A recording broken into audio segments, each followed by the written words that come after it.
안녕하세요. 저는 70대 후반의 여성입니다.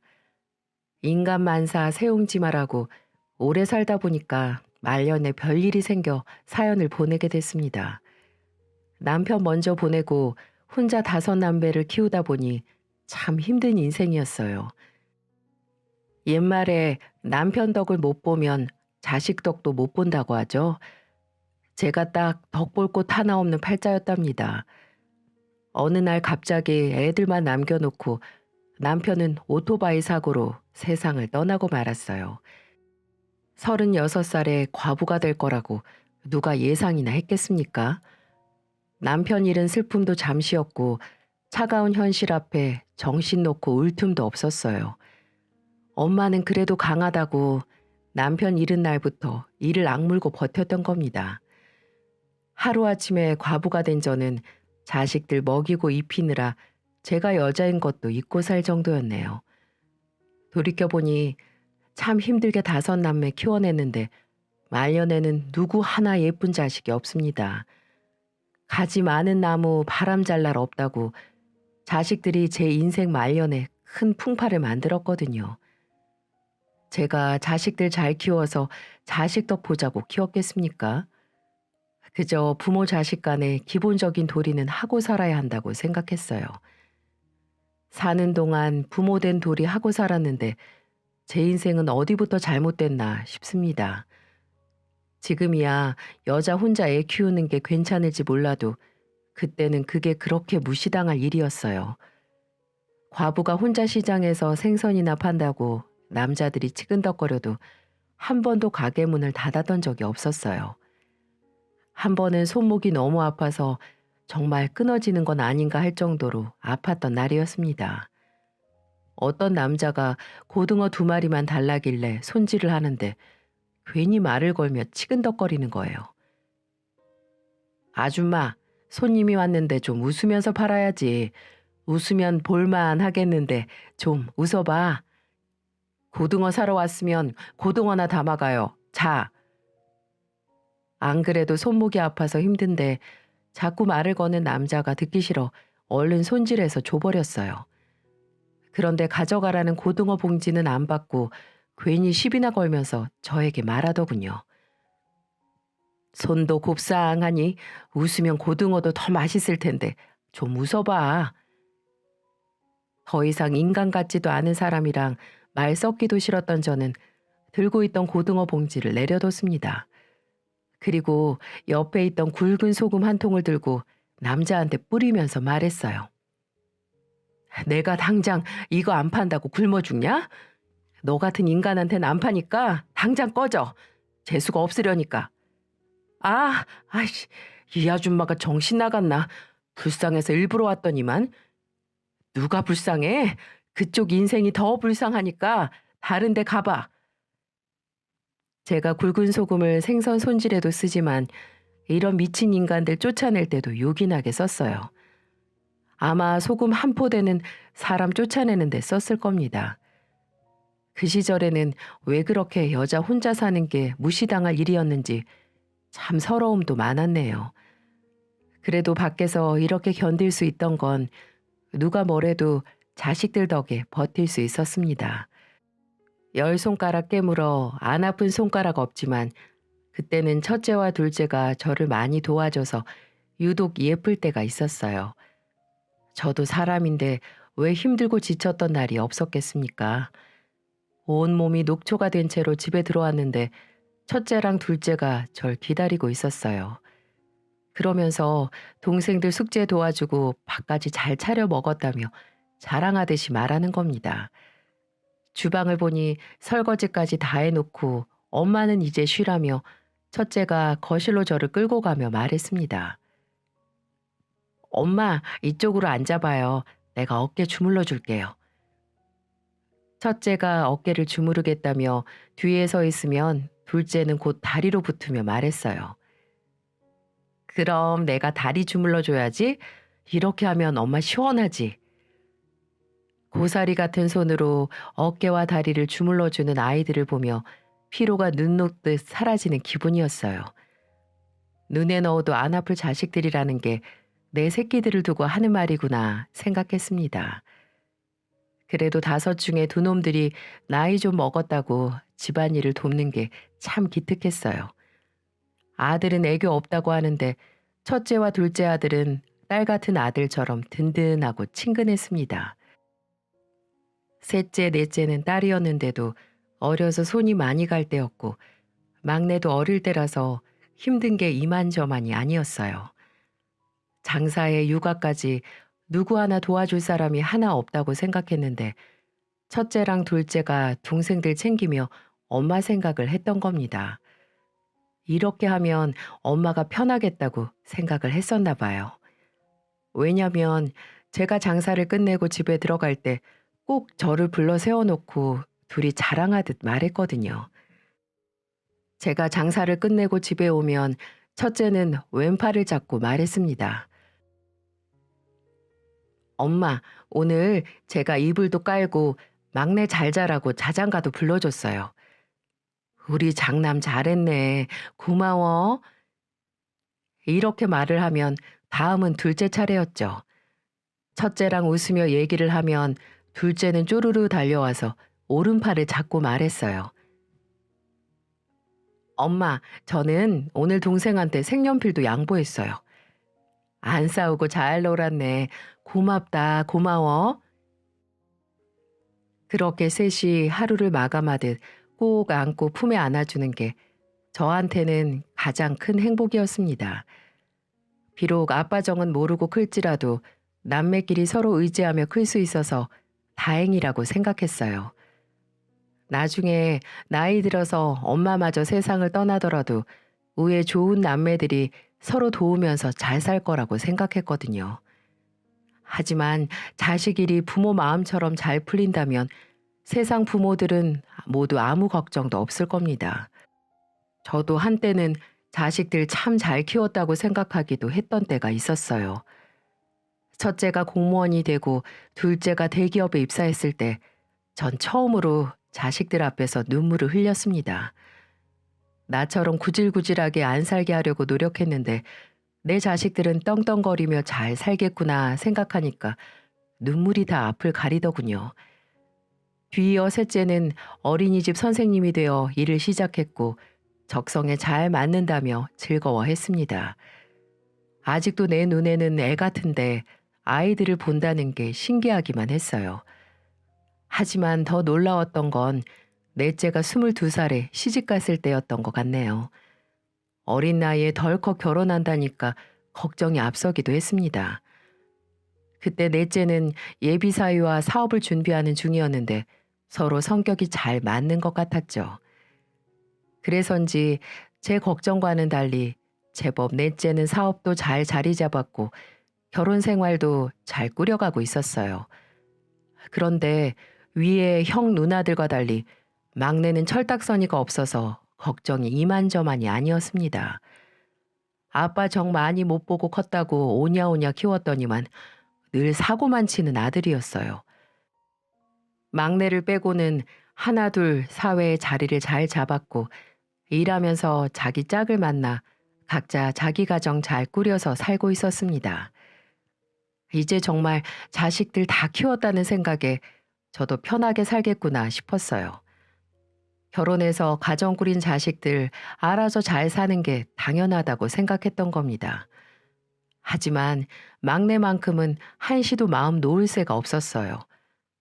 제대로 일자리도 못 구하고 밥벌이를 제대로 해본 적이 없으니 걱정이 마르질 않더군요. 그래서 늘 막내 일에는 노심초사였는데 진짜 일은 엉뚱한 데서 벌어지고 있었습니다. 자식 둔 부모는 근심 놓을 날이 없다고 하죠. 저도 제 자식 일이지만 아직까지도 믿을 수가 없어요. 제가 대단한 효도를 바랬던 것도 아닌데 다섯 남매는 하나같이 대못을 받고 갔습니다. 늘 알아서 척척 해내던 첫째도 말이죠. 첫째 일만 생각하면 목이 메일 정도입니다. 다른 남매들과는 다른 못을 제 가슴에 깊이 새겼거든요. 자식 앞세운 부모는 어떤 언어로도 표현할 수 없다고 하죠. 남편을 잃으면 과부가 되고 부모를 잃으면 고아가 되는데 자식을 잃은 부모한테는 그 어떤 단어도 붙일 수가 없다고 하네요. 공무원으로 누구보다 착실하게 살던 첫째가 어느 날 갑자기 유서만 남긴 채 스스로 목숨을 끊었습니다. 집안의 장남 노릇하면서 아빠처럼 막내까지 살피던 든든했던 첫째가 하루아침에 싸늘한 주검이 돼서 저랑 마주하게 된 겁니다. 그날도 평소처럼 장사하러 가는 길에 모르는 번호로 전화가 오길래 받았더니 아들이 사망했다는 거예요. 믿을 수가 없어서 되묻기만 했네요. 어제까지도 저랑 전화했는데 우리 큰아들이 갑자기 죽었다니 말이 안 되잖아요. 아닐 거예요. 공무원 신분증 확인됐습니다. 어머님 힘드시겠지만 우선 병원으로 와주셔야 되겠어요. 믿을 수 없는 현실에 몇 번을 물었지만 내 아들이 확실하다는 말에 정신없이 병원으로 달려갔어요. 사고도 아니고 자살이라니 저는 정말 믿을 수가 없었습니다. 병원에 도착했더니 이미 아들은 온몸이 차갑게 식어 있었고 자살이라는 말에 정신이 혼미해졌어요. 경찰은 제게 아들이 남겼다는 유서를 건네며 동료 직원의 사내 고발로 아들이 감사를 받고 있었다고 그러는 겁니다. 그래서 저는 경찰에게 말했어요. 우리 아들은 그럴 애가 아니에요. 제가 알아요. 어려서도 자기 몫은 제일 나중에 챙기던 아들인데. 병원에서 한참을 울고 장례도 어떻게 치렀는지 모르게 울었어요. 남편이 죽었을 때도 그렇게 많이 울었던 기억이 없는데 첫째한테 의지하고 지냈던 세월이 길어서인지 앞길이 구말리처럼 느껴졌습니다. 하지만 장례식장에서도 아들의 공무원 동료들은 아들 비리에 대해서 수군거렸고 저는 그제야 정신을 차렸어요. 우리 아들 마지막 가는 길에 누명을 벗겨야겠다고 생각했던 겁니다. 다시 정신을 차리고 유서를 보니 내부 고발했다는 동료 직원의 이름이 있더군요. 동료가 넣었던 고발 내용을 보니 큰아들이 건설사에 특혜를 주고 도로 확장 포장공사 발주를 했다는 겁니다.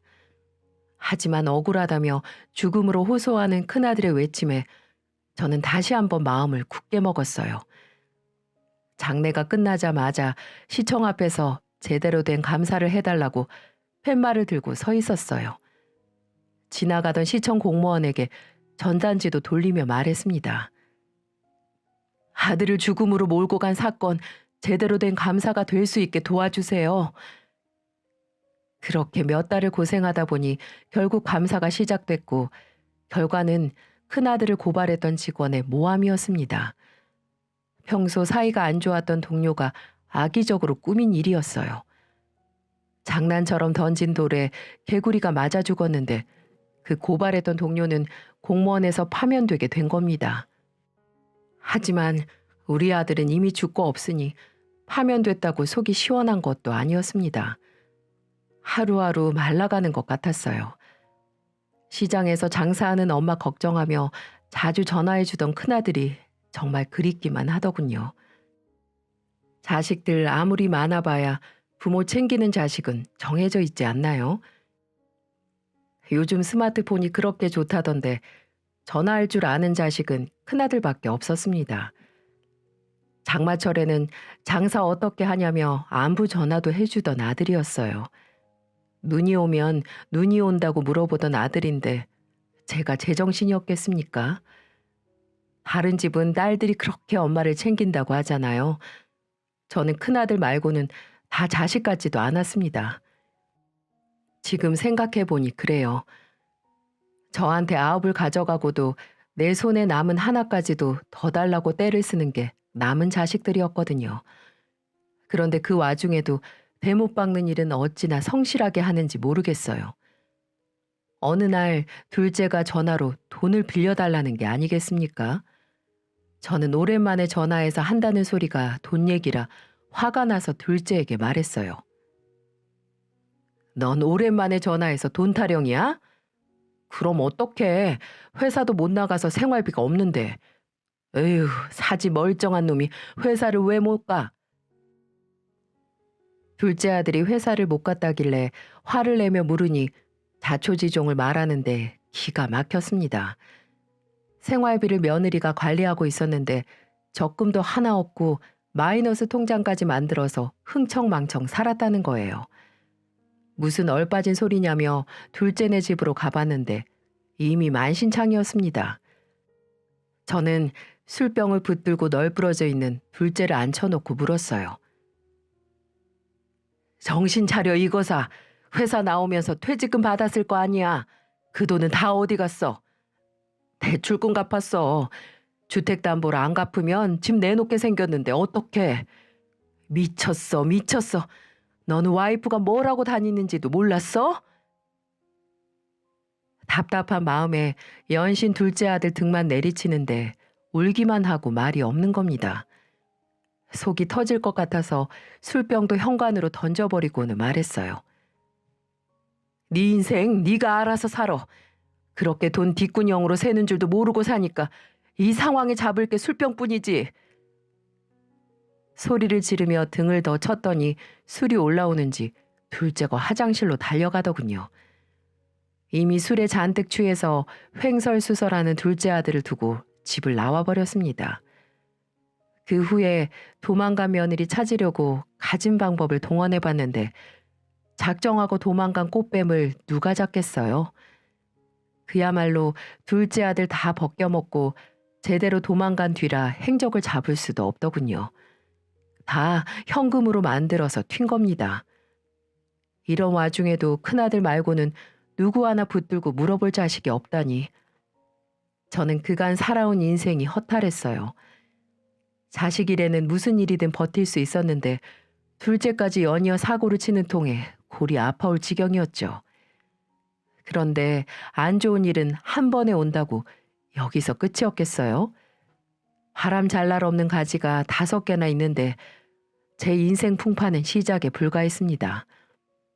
얌전하고 착하기만 했던 셋째 딸은 제 뒤통수를 제대로 쳤어요. 셋째 사위가 전화로 자기 집에서 딸 데려가라며 전화를 한 겁니다. 처음에는 부부싸움을 했나 싶었어요. 불안한 마음을 붙들고 셋째네로 가봤는데 이미 셋째 딸이 복도에서 울고 있는 거예요. 머리는 산발을 하고 신발도 안 신은 채로 복도에서 주저앉아 있는데 황당하더라고요. 부부싸움이라고 해도 이건 도를 지나쳤다고 생각했고 현관문을 두드리며 사위를 불렀습니다. 한참을 초인종도 누르고 문을 두드리니까 사위가 나오더군요. 아무리 싸웠다지만 내 딸한테 손찌검 하는 건 못 참는다 했더니 사위가 코웃음을 치며 말했습니다. 장모님, 그 대단한 셋째 딸이 글쎄 바람이 나셨어요. 그것도 자기 어린이집 학부모랑요. 제가 뭘 믿고 저 여자랑 살아요? 제가 비위가 약해서 저런 년이랑은 못 살아요. 듣고도 믿을 수가 없었어요. 사위는 그렇게 할 말만 하고 문을 닫고 들어가 버렸습니다. 그래서 아무 말도 없이 울기만 하는 딸을 붙들고 물었어요. 누가 보면 억울한 일을 당하기라도 한 사람처럼 한참을 울기만 하더니 겨우 입을 연 셋째 딸의 말은 황당 그 자체였습니다. 술 먹다 만난 남자였고 학부모인 줄은 몰랐다는 거예요. 결혼한 여자가 술을 마시러 나간 것도 기가 막힌데 그게 하필 학부모였다는 게 이해가 되시나요? 저는 뭐가 모자라서 술을 마시러 가냐며 다그쳤고 이미 이혼 서류 받아든 걸 보니 사위한테 용서해달라고 빌 수도 없었습니다. 아무리 내 자식이어도 염치가 없다는 생각이 들었어요. 뭐가 그렇게 억울한지 울기만 하는 셋째 딸에게 말했어요. 아니 뭘 잘했다고 울어? 그런 짓을 할 정도면 나중에 이혼당할 각오는 했어야지. 네 발등 네가 찍은 거야 이 등신아. 그 집 애한테도 너 못할 짓 한 거야 이 나쁜 년아. 대체 어쩌려고 그런 짓을 했어? 아무리 남편 복 없으면 자식 복도 없다지만 이건 너무하지 않나요? 그런데 전 며느리 복에 사위 복도 지지리도 없었습니다. 둘째 며느리는 야가 빠진 꽃뱀이라 둘째가 벗겨먹고 튀었는데 넷째 사위는 그야말로 칼 안 든 강도 같았어요. 왜냐면 넷째 딸이랑 사위는 사업을 하다 망하더니 저만 보면 돈 타령을 해대는 겁니다. 처음에는 은근슬쩍 하더니 이제는 아예 대놓고 저만 보면 돈돈거리는 거예요. 그런데 요즘에는 관뚜껑 닫힐 때까지 손에서 돈을 놓으면 안 된다고 하지 않습니까? 그래서 돈이 없다고 하니까 넷째 사위는 저를 무시하며 말하더군요. 죽을 때 돈 가지고 가실 거예요? 이제 큰아들도 죽고 없는데 투자한다 생각하고 저한테 좀 달라니까요. 그리고 돈이 있어야 장모님인데 돈 없다고 하시면 제가 어떻게 장모님 대접을 해드려요? 지금 투자금 급하니까 생선 팔아서 번 푼돈이라도 좀 보내세요. 내가 자네한테 투자하느니 죽을 때 내 관짝에 금칠할 돈으로 남겨둘 거야. 나도 밑 빠진 독에는 물 안 붓고 사는 사람이야. 사업할 능력 없으면 나가서 막노동이라도 해. 그 잘난 사업은 제대로 하는가 싶더니 망해버린 사업 때문에 고생을 하는 것 같았어요. 그런데 남자들 사업병이 무섭다고 다 망했으면 다른 일 하면 될 걸 꼭 사업을 해야겠다고 돈 타령을 해대는 겁니다. 뻔히 보이는 밑 빠진 독에 물 붓는 바보 천치가 어디 있겠습니까? 하도 돈 타령을 하는 통에 한동안 넷째네 부부랑은 전화도 안 하고 지냈습니다. 어쩜 자기 엄마 안부도 안 묻고 돈 타령만 하는지 귀에 딱지가 앉을 것 같았어요. 저는 말년에 주변에 돈 못 쓰고 죽은 귀신들만 붙었는지 막내까지도 난리였습니다. 막내는 심지어 돈을 제대로 벌어본 적도 없는 백수예요. 뼛속부터 백수였던 겁니다. 일자리 겨우 구해서 나가도 반나절을 버텨본 적이 없었어요. 그러면서 바라는 건 또 어찌나 많은지 꼭 저런 백수들이 지 친구들 하는 건 다 따라하려고 하잖아요. 어느 날은 장사하는데 찾아와서 한다는 소리가 자기 친구 차 뽑았다고 자기도 차를 사달라는 겁니다. 그러면서 저한테 반협박처럼 말하더군요.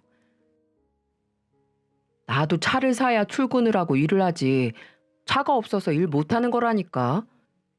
일을 해야 차 살 돈이 나오지. 아무것도 없는 놈이 차를 어떻게 사? 엄마가 사주면 되잖아. 나 차 좀 사줘. 안 사주면 나 평생 일 안 할 거야. 마음대로 해. 네 인생이지 내 인생이야? 세상에 자기 인생을 담보로 엄마 협박하는 아들이 또 있을까요? 절대 안 된다고 했더니 한동안 잠잠했습니다. 하지만 막내 아들은 포기할 위인이 아니었고 기어이 사고를 치고 말았어요. 글쎄 어디서 헐값에 오토바이를 샀다며 가져온 거 있죠? 자기 아버지가 오토바이 사고로 죽은 걸 뻔히 알면서도 버젓이 가져온 거예요. 그리고는 제 앞에서 오토바이 시동을 걸며 말하더군요. 막내 아들이 차가 없어서 오토바이 타고 다니다 사고라도 당하면 엄마 속이 좀 편하겠어? 그러니까 차 사달라고 했을 때 사줬어야지. 큰아들 장례도 모자라서 나까지 장례 치르고 싶어? 이게 아들이 엄마한테 할 소린가 싶었습니다. 오토바이라면 치가 떨리기 싫었어요. 남편이 오토바이 사고 때문에 죽었는데 좋아할 여자가 어디 있겠습니까? 비가 오나 눈이 오나 시장에서 독한년 소리 들으며 키워놨더니 아들이라는 게 이럴 수가 있나 싶어 허탈했습니다. 저는 자식들한테 효도를 바랬던 적도 없어요. 건강하게 자라서 나중에 엄마가 이만큼 고생했다는 것만 알아준다면 그걸로 감사하다고 생각했죠. 그런데 지금은 어떤 줄 아세요? 저는 자식들에게 바란 적 없어도 자식들은 저에게 돈을 바라더군요. 게다가 막내는 자기까지 죽는 거 보기 싫으면 차를 내놓으라는 겁니다.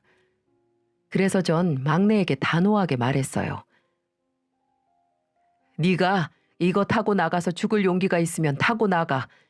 일할 깜냥도 없는 게 이거 타고 나가서 죽을 만큼 대단한 깡이 있어?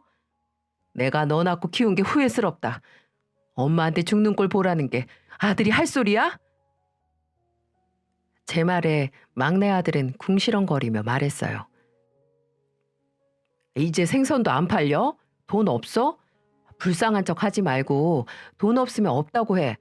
아유 구질구질한 집구석. 그러더니 오토바이를 타지도 못하고 끌고는 걸어가는 겁니다. 자전거도 못하는 놈이라 오토바이 못할 줄은 알고 있었습니다. 너무 오냐오냐 키운 게 죄라면 죄인 거겠죠. 하지만 저는 어디서부터 바로잡아야 할지 감을 잡을 수 없었어요. 다들 평소에는 연락도 잘 없다가 돈이 필요할 때만 전화를 하니까 이게 가족인가 싶을 정도였죠. 그렇다고 제가 돈을 쌓아두는 것도 아니고 늙은 몸 이끌고 장사하는 처지였어요. 그야말로 벼룩의 간을 빼먹으려고 자식들 넷이 달려드는 꼴이었습니다. 그러던 어느 날 제가 몸살이 심해서 출근을 못했던 날이었어요. 마침 넷째가 웬일로 집을 찾아왔더군요.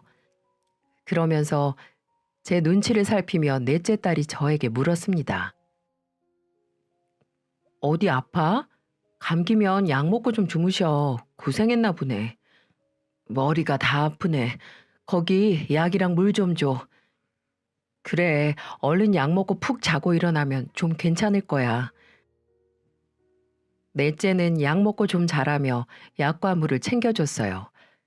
개똥도 약에 쓸라면 없다는데 마침 이럴 때 미운 딸이라도 있으니 조금 위안이 되긴 했습니다. 그런데 계속 주방이랑 제 방을 왔다 갔다 하는 거예요. 처음에는 오랜만에 와서 뭐라도 찾나 싶었습니다. 마침 약 기운에 잠이 들어서 뭘 찾나 묻지도 못하고 잠이 들어버렸어요. 잠이 푹 들려던 찰나에 부스럭거리는 소리에 눈이 떠졌습니다. 그런데 저는 눈을 뜨고도 꿈을 꾸는 줄 알았어요. 글쎄 넷째 딸이 제 장롱에서 돈뭉치를 꺼내다가 딱 걸린 겁니다. 기가 막혀서 아픈 것도 잊어버리고 벌떡 일어나서 딸에게 소리치면서 말했어요. 웬일로 집에 왔나 했더니 딸년이 온 게 아니고 쥐새끼가 온 거네. 엄마는 무슨 말을 그렇게 해. 그러니까 도와달라고 할 때 좀 도와주지. 있으면서 안 도와줘. 누가 보면 제 장롱에 있던 돈이 넷째 딸의 돈인 줄 알겠더군요. 기가 막히고 어이가 없어서 베개를 던지며 나가라고 소리를 질렀는데 넷째 딸은 뭐가 그렇게 억울한지 소리를 지르며 말하더군요. 엄마는 큰오빠만 아들이고 다른 자식들은 자식도 아니지? 큰오빠는 죄짓고 자살했는데 누명이라고 시위까지 해놓고 살아있는 자식들이 그놈의 돈 좀 달라니까 한 번을 안 도와줄 수가 있어? 우린 자식도 아니지? 이렇게 돈 타령만 하는데 자식 같겠어? 니들이 자식이면 엄마한테 이렇게 절대 못해. 남한테도 이렇게는 못할 거다. 화가 나고 억울해서 가슴을 치면서 울었어요. 지난 날이 서럽고 첫째 아들이 보고 싶어서 이대로 딱 죽었으면 좋겠다고 생각할 정도였습니다. 하지만 넷째 딸은 끝까지 돈뭉치를 챙기며 저한테 말했어요. 이 돈 몇 푼이나 한다고. 내가 이번에 사업 제대로 성공시켜서 2배로 갚아줄게. 죽은 아들 그리워하면 돈이 나와? 살아있는 자식들한테 잘해. 말년에 아파서 알아누우면 돌볼 사람 우리들 뿐이잖아. 남편도 없으면서 정말로 아프면 어쩌려고. 피도 눈물도 없는 소리를 늘어놓던 넷째 딸은 돈뭉치를 챙겨서 집을 나가버렸습니다. 누가 자기들 덕보겠다고 했나요? 가벼운 감기에도 저런 피도 눈물도 없는 소리를 하니까 소름이 돋을 정도였어요. 진짜 중병이라도 알았다가는 2번 다시 안 찾아올 자식들이라는 생각이 들더군요. 이런 제 생각이 의심에서 확신이 된 순간은 제가 당뇨를 앓으면서부터였습니다. 잠을 푹 자도 피곤하고 피로가 풀리지 않은 것 같았어요. 그리고 몇 달 사이 체중이 눈에 띄게 감소한 겁니다. 아무래도 몸이 이상해서 병원에 가봤는데 당뇨병이 심해져서 합병증 위험이 올 수 있는 상태라고 했습니다. 그래서 장사도 못하게 됐고 더 이상 경제적 활동을 할 수 없는 상태가 된 거예요. 오랫동안 장사했던 자리를 정리하면서 옆 가게 언니도 수고했다며 다독여주고 건강을 걱정해주더군요. 그런데 이 와중에 둘째는 생활비가 없다며 전화를 한 겁니다. 전 둘째에게 윽박지르듯이 말했습니다. 네 엄마 돈 없어서 곧 죽어. 이제 아파서 일도 못하는데 끝까지 돈 타령은 징글징글하다 정말. 엄마 어디 아프냐고 안부 한번 묻는 놈이 없고 이 나이면 멀쩡히 살다가도 죽을 나이야. 엄마는 무슨 보험도 없이 살았어? 그리고 엄마 나이 75이면 오래 살았지. 호상이다 호상. 내가 너네들 키우겠다고 고생했던 것만 생각하면 내 인생이 다 서러워. 제가 하소연하듯 이야기를 하려고 하자 둘째 아들은 한숨을 쉬며 답답하다며 전화를 끊어버렸습니다. 죽음이 눈앞까지 찾아오자 인생이 다 억울했어요. 이런 것들도 자식이라고 내가 믿고 버텼구나 싶었습니다. 제가 병이 생겨서 일을 못한다는 걸 다 알았는지 돈 달라는 전화도 안 오더군요. 그런데 어쩜 한 명도 엄마 얼마나 아프냐고 묻는 전화도 안 했습니다. 이게 제 말년의 현실이었어요. 뉴스에서 보면 병든 부모 버리는 자식들이 제 자식이었던 겁니다. 남의 자식 욕할 때가 아니었던 거죠. 그런데 사람이 아플 때가 제일 서럽다고 혼자 있으니까 우울증이 오는 것 같았습니다. 명절이라고 옆집은 손주의 며느리 사위까지 오는데 전 혼자 덩그러니 집을 지키고 있었어요. 살아있는 자식이 5이나 되면 뭐합니까? 한 놈도 전화를 하는 법이 없는데요. 그래서인지 첫째 생각에 눈물도 나고 극단적인 생각도 들었어요. 첫째 아들이 자살했다고 들었을 때 얼마나 억울했으면 내 새끼가 자살까지 했을까 싶었습니다. 하지만 사람이 삶의 희망이 하나도 안 보이니까 자살 생각이 들기는 하더군요. 반겨주는 가족도 없으니 이승의 미련도 없었습니다. 더 살아서 좋은 꼴 볼 것도 없고 이대로 죽으면 누가 슬퍼나 해줄까라는 생각까지 들더군요. 그렇게 한동안 어떻게 죽어야 잘 죽나 고민하며 지냈습니다.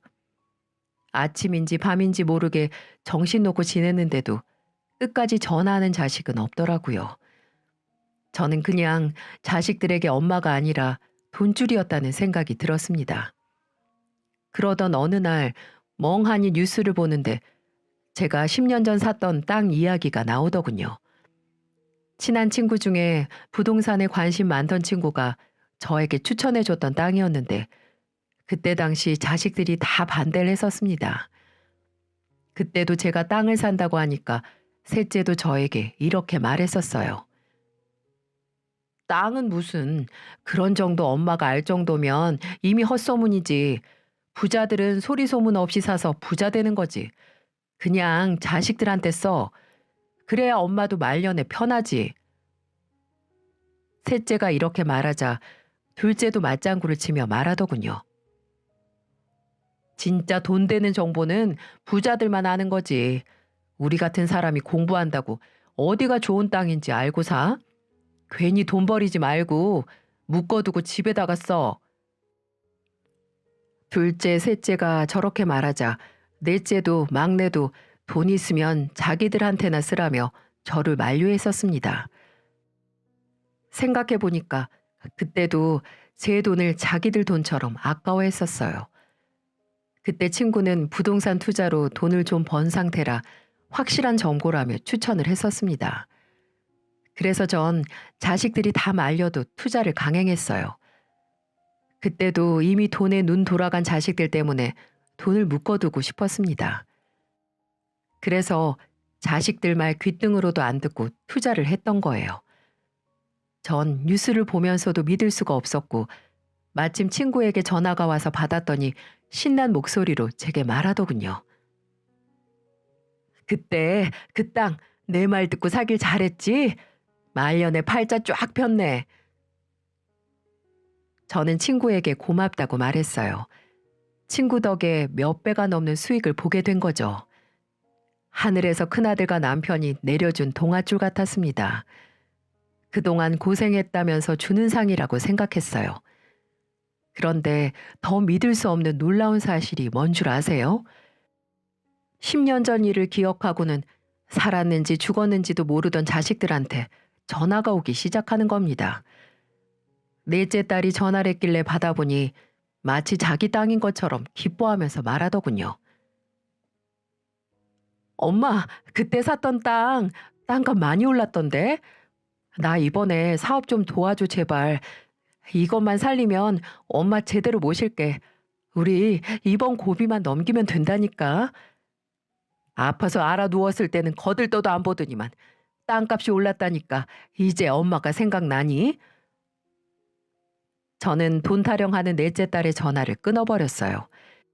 게다가 다른 자식들도 다 전화를 하는데 하나같이 돈 타령할 게 뻔했습니다. 돈이 있어야 엄마고 돈이 없으면 남인 사이가 가족인가요?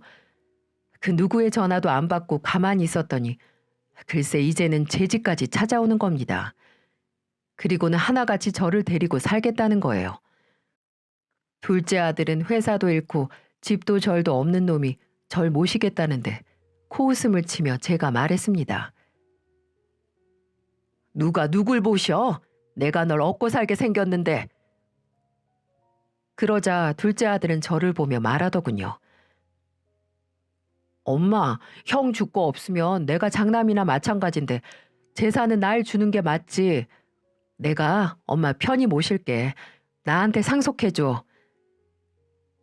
맞습니다. 제 땅을 서로 상속받으려고 절 모시려고 했던 게 아니겠어요? 저는 그동안 느끼던 걸 이번 기회에 제대로 느꼈어요. 나는 돈이 있어야 엄마 취급받는 여자였던 겁니다. 이제는 자식이라고 부르고 싶지도 않아서 얘네들이 어디까지 하려나 지켜보자 싶었어요. 둘째 아들이 장남이라며 당당히 말하자 넷째 부부는 호통을 치며 말하더군요. 꽃뱀한테 당해서 전 재산 잃고 바람피다 이혼당한 사람들이 어떻게 모셔요? 당연히 우리 부부가 모시는 게 그림이 더 낫지. 그러면서 둘째는 그 얘기가 왜 나오냐며 노발대발을 했고 셋째도 언성을 높였습니다. 그러자 막내도 한 소리를 거들더군요. 내가 그래도 엄마 장사하는 동안 시장도 오고 가면서 지냈는데 당연히 나랑 살아야지. 이제 와서 다들 이러는 거 너무 속보인다. 저는 막내 말이 끝나자마자 뒤통수를 후려치며 말했습니다. 야, 이 자식아, 네가 시장에 나 찾으러 왔어? 차 사달라고 온 거잖아. 누가 보면 일이라도 거들고 간 줄 알겠네. 다들 내 집에서 나가. 다 시끄러워. 저는 서로 자기들이 모시겠다며 헛소리하는 자식들을 쫓아내버렸어요. 그리고 현관문을 닫아버렸습니다. 하지만 끈질긴 기생충 같은 자식들의 쇼는 이제가 시작이었죠. 아플 때는 제가 죽기라도 한 것처럼 안 오더니 넷째가 글쎄 손주까지 앞세워서 찾아온 겁니다. 저 어린애를 문전박대할 수 없어서 문을 열어줬더니 넷째 사위라는 게 양손에 뭘 가득 들고 왔더군요. 그러면서 제 얼굴을 보자마자 갑자기 사위가 이렇게 말을 합니다. 장모님, 당뇨에 좋다는 거 좀 사와봤어요. 이게 그렇게 좋다네요.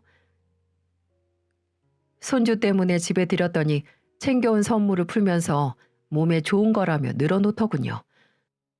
부창부수라고 넷째 사위가 팔불출처럼 말을 하니 넷째 딸도 거들며 말하더군요. 엄마, 이거 사위가 엄마 주려고 3일 전부터 다 산 거야. 그만 사라고 해도 장모님 물건에 돈 아끼지 말자고 다 사더라.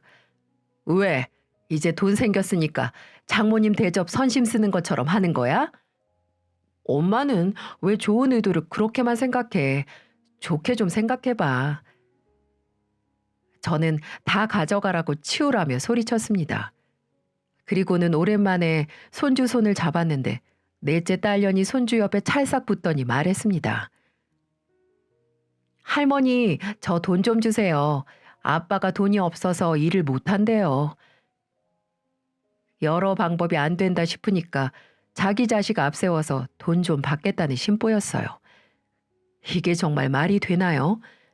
저는 당장 애 데리고 나가라며 물건 다 챙겨서 넷째를 돌려보냈습니다.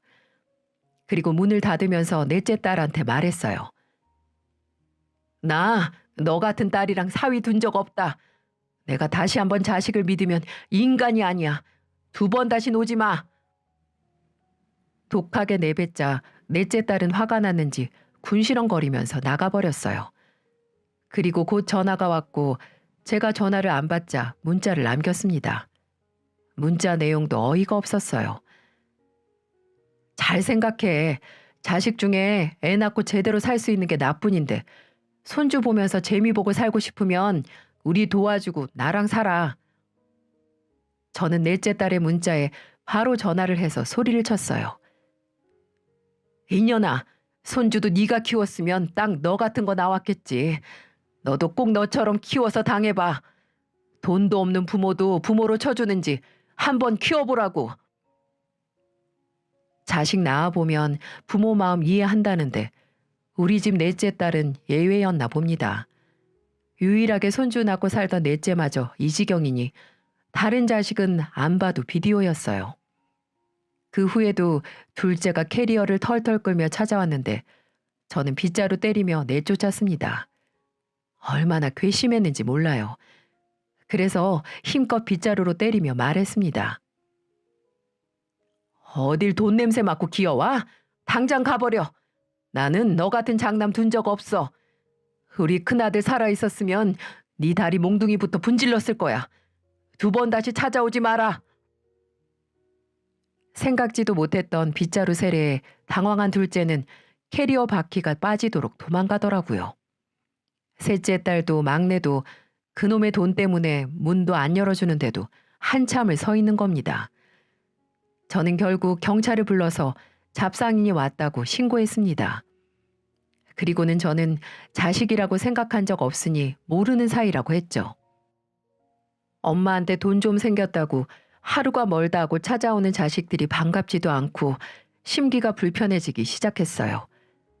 저는 그래서 대책을 마련하다 묘책을 찾아냈죠. 땅을 팔고 절반은 병원에 치료가 위급한 아이들에게 기부했습니다. 제가 비록 자식 농사는 실패했지만 어린 생명을 살리는 일에는 도움이 되고 싶었거든요. 그런데 기부를 하는 과정에도 자식놈들은 버젓이 살아있는 자식들은 안 보이냐며 우는 소리를 하는 겁니다. 그래서 저도 말했어요. 나도 너희들이 안 찾아올 때 혼자서 죽어가고 있었어. 지금 감히 나한테 죽내사내 말을 함부로 해?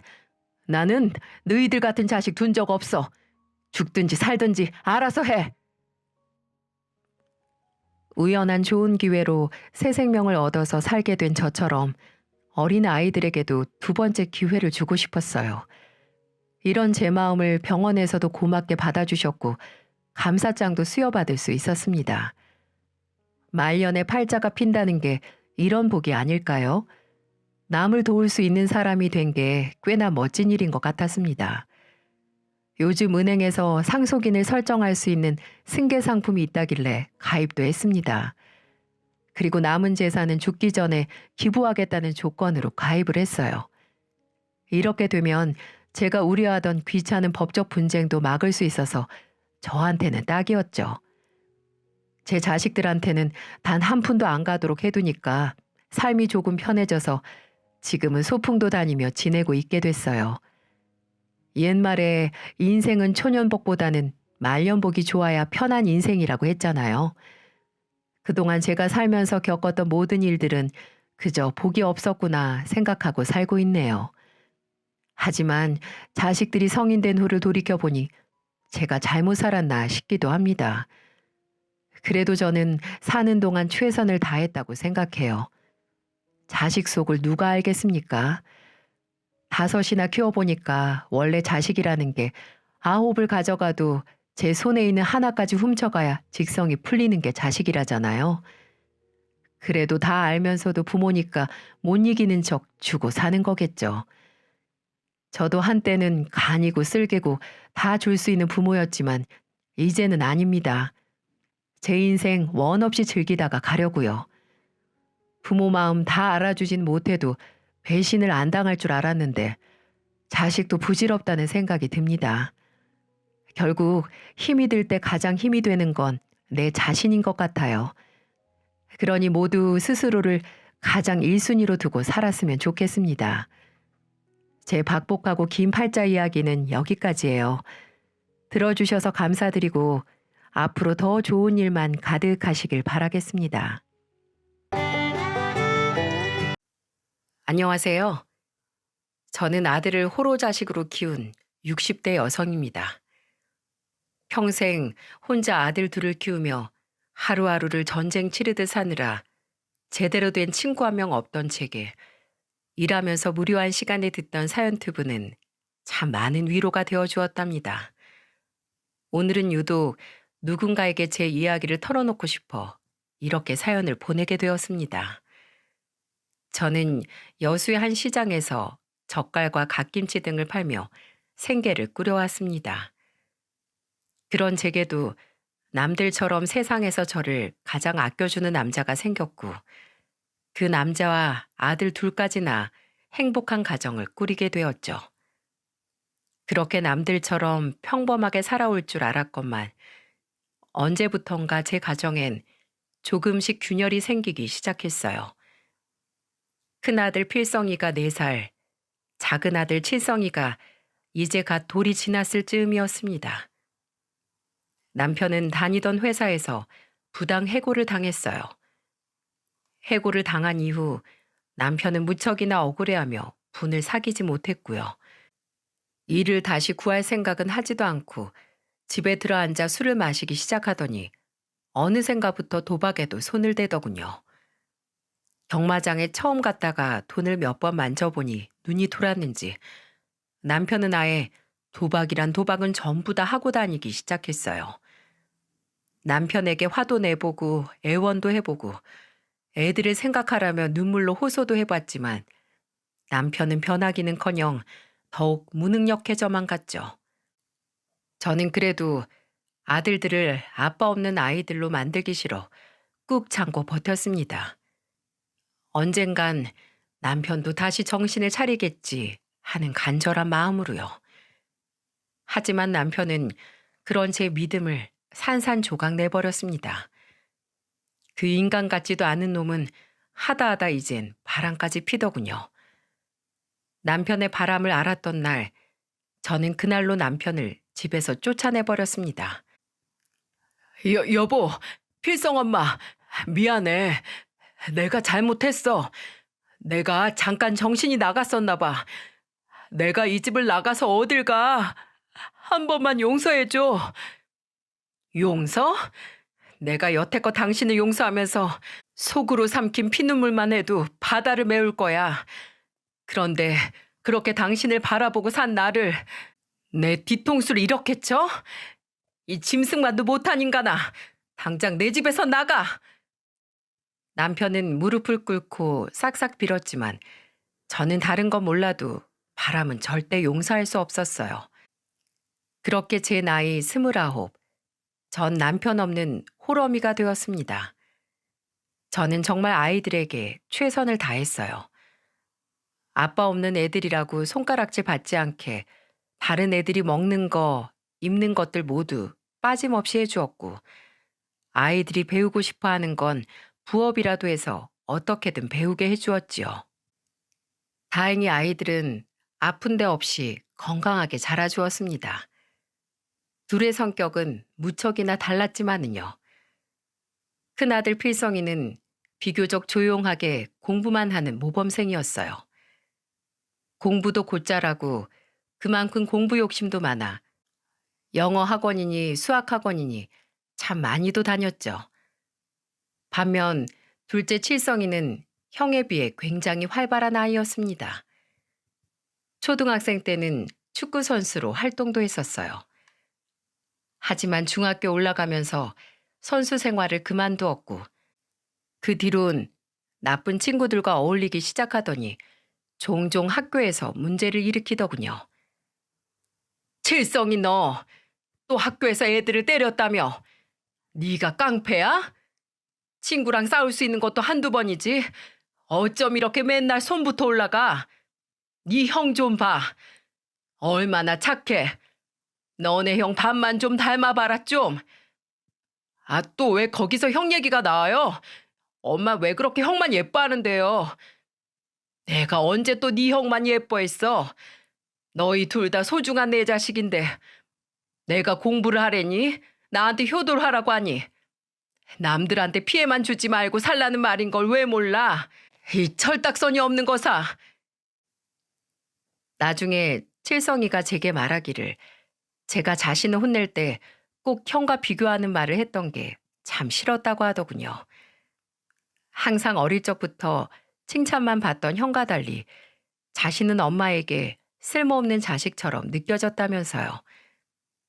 그런 칠성이가 변하기 시작한 건 고등학교 1학년 때였습니다.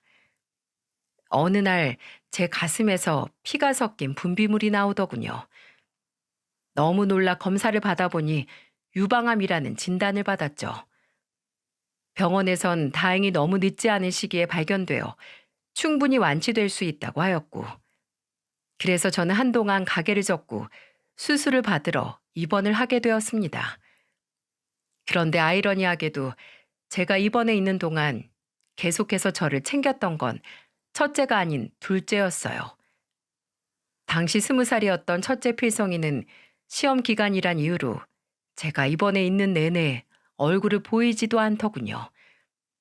반면 칠성이는 제가 입원하는 날도 눈이 퉁퉁 붓게 울며 기어코 학교에 가지 않고 쫓아오더니 그 뒤로도 학교가 끝나기만 하면 곧바로 병원으로 달려오더라고요.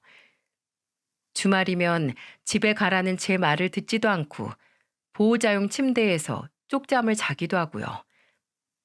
마냥 철없게만 생각했던 칠성이가 다시 보이던 때였죠. 그렇게 수술 전날 밤이 다가왔어요. 아무리 초기이고 부분 절제만 하면 되는 수술이라고 하지만 암이라는 이름을 달고 있으니 참 무섭더군요. 어찌나 긴장이 되던지 밤이 늦어 새벽이 되었는데도 잠이 오질 않았습니다. 뜬 눈으로 새벽을 보내고 있자니 오랜만에 생각이 많아졌어요. 제 지난 인생이 머릿속에 주마등처럼 스쳐갔죠.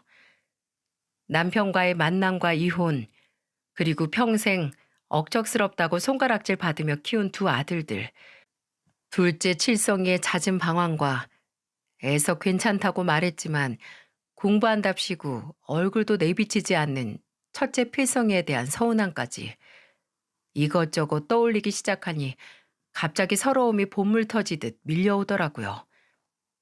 그렇게 아등바등 열심히 살았건만 왜 나한테 암이라는 큰 병이 생긴 건지, 내 인생은 왜 이렇게 고단한 건지 참 세상이 원망스러웠습니다.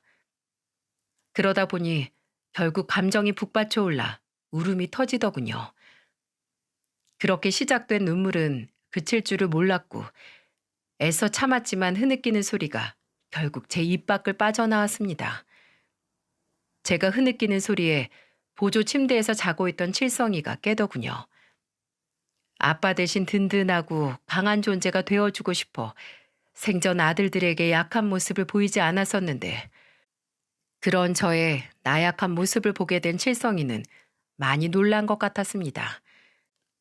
칠성이는 두 눈이 휘둥그레져 제 손을 잡고 저를 달래기 시작하더니 곧이어 자신도 눈물을 뚝뚝 흘렸죠.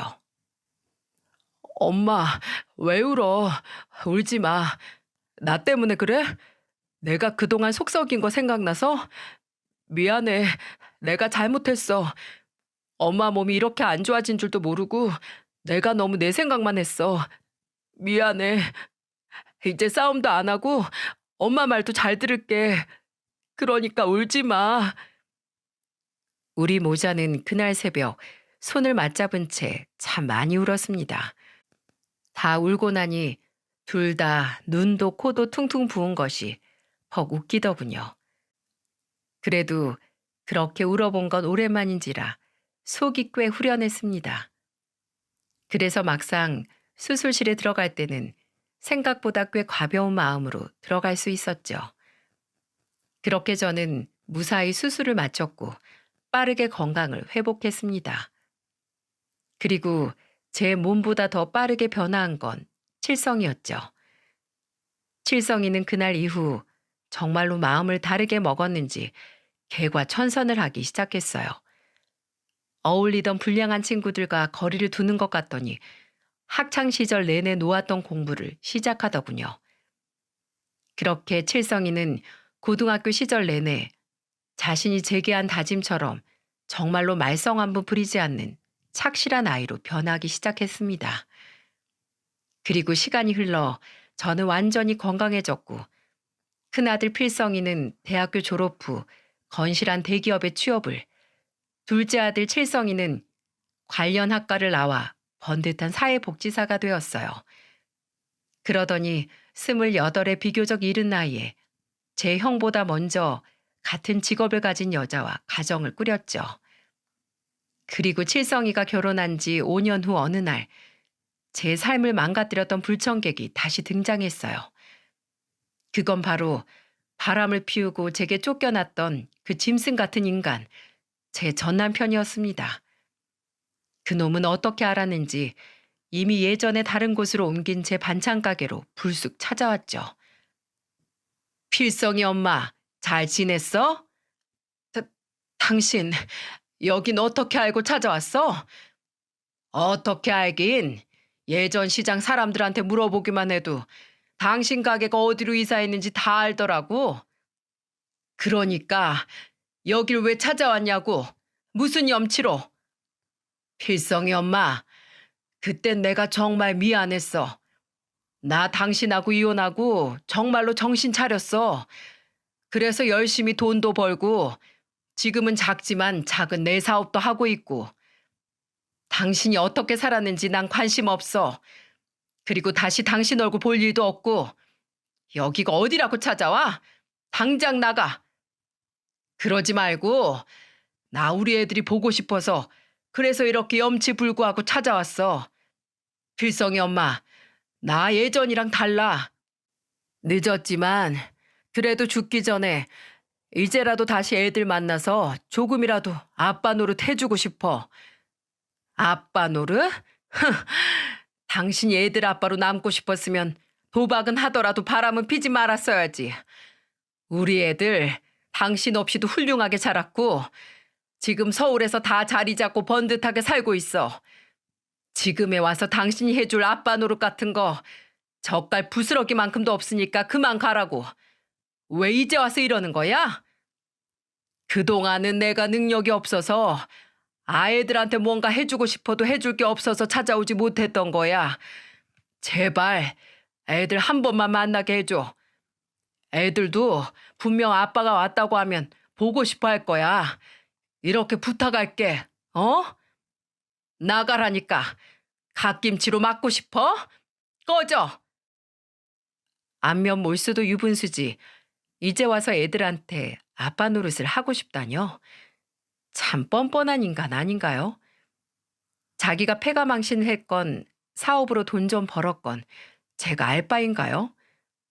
내가 혼자서 우리 아들들을 어떻게 키웠는데 감히 내 귀한 자식들을 이제 와서 넘보다니.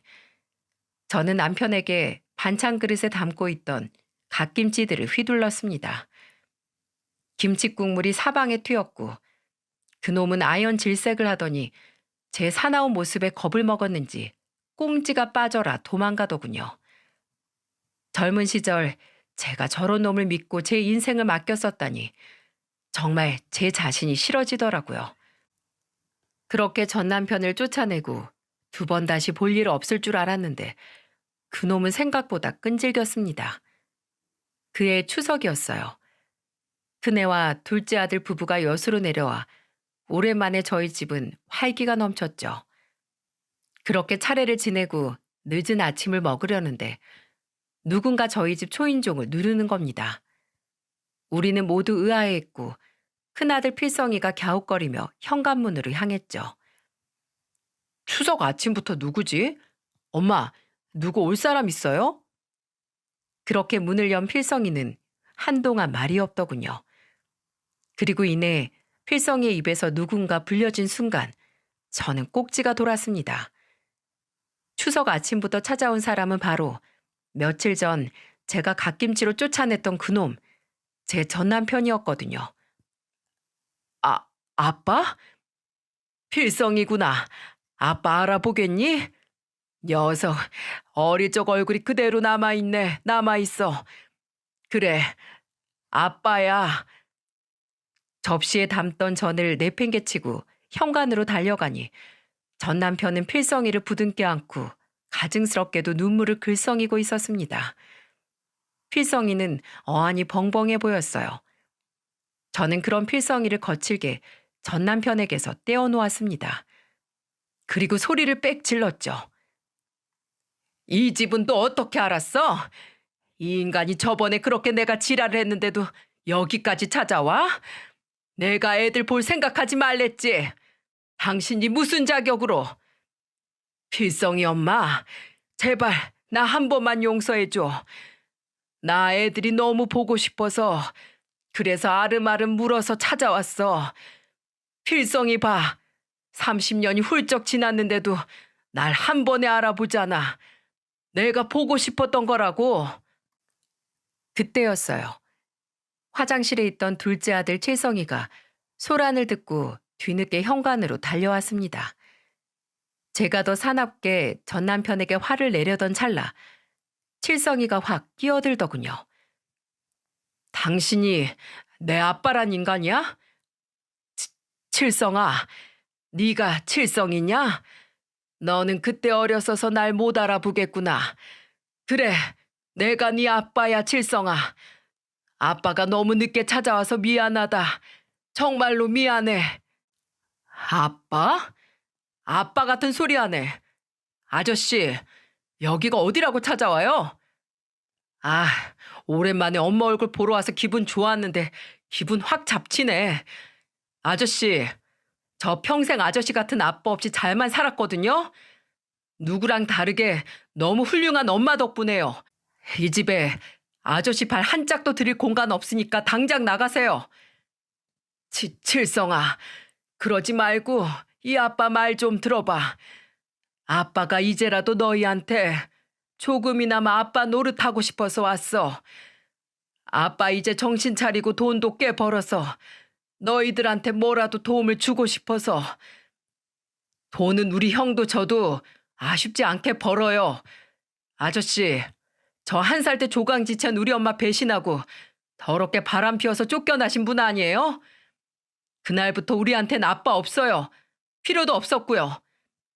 이제 와서 여길 어떻게 알고 왜 찾아왔는지 모르겠지만 저 지금 많이 참고 있거든요. 어른 대우라도 해드릴 때 조용히 가세요. 아시겠어요? 칠성아, 그러지 말고 이 아빠 말을 조금만 더. 꺼지라고, 꺼져. 이 집에서 썩 안 꺼져? 칠성이는 결국 폭발했는지 전 남편을 문 밖으로 끌어내더군요. 그런 칠성이를 보다 못한 필성이가 말리고 저는 그런 필성이를 또 붙잡아 떼어내고 며느리는 집안에서 그 광경을 보며 어쩔 줄 몰라 했죠. 그렇게 칠성이가 기어코 전 남편을 내쫓고 나서야 소라는 일단락됐습니다. 형, 왜 날 말려? 나랑 같이 저 인간을 쫓아내도 모자랄 판에. 우리 엄마를 배신한 인간이야. 아니, 인간만도 못한 쓰레기라고. 2번 다시 저 사람 만날 생각 마. 그럼 나도 가만히 안 있어. 칠성아, 흥분 좀 가라앉혀라. 아무리 그래도 형한테 무슨 말버릇이냐? 형이 저 인간한테 모질게 못 대하는 것 같으니까 그렇지. 약속해, 형. 알았어? 화가 단단히 난 칠성이는 전 남편을 다시 상종하지 않겠다는 필성이의 약속을 받아내고서야 화를 가라앉혔고 그날의 소동은 그렇게 끝이 났습니다. 그리고 칠성이가 저 정도까지 으름장을 놨으니 이젠 정말로 전 남편은 찾아오지 않겠거니 하고 저도 마음을 놓았죠. 하지만 그건 제 착각이었습니다. 그날의 소란이 평생 제 가슴에 남게 될 상처의 전조가 될 줄은 정말 꿈에도 몰랐어요. 그날은 제 인생의 가장 기가 막힌 장면을 만들어낼 사건의 예고편이었던 겁니다. 그렇게 1년이 지난 어느 날이었어요. 여느 때와 같이 가게 장사를 끝내고 집으로 돌아왔는데 둘째 칠성이에게서 전화가 오더군요. 그리고 칠성이는 제게 아주 뜬금없는 이야기를 꺼냈어요. 정말 상상도 못할 이야기였죠. 우리 아들 어쩐 일이야? 엄마 보고 싶어서 전화했어.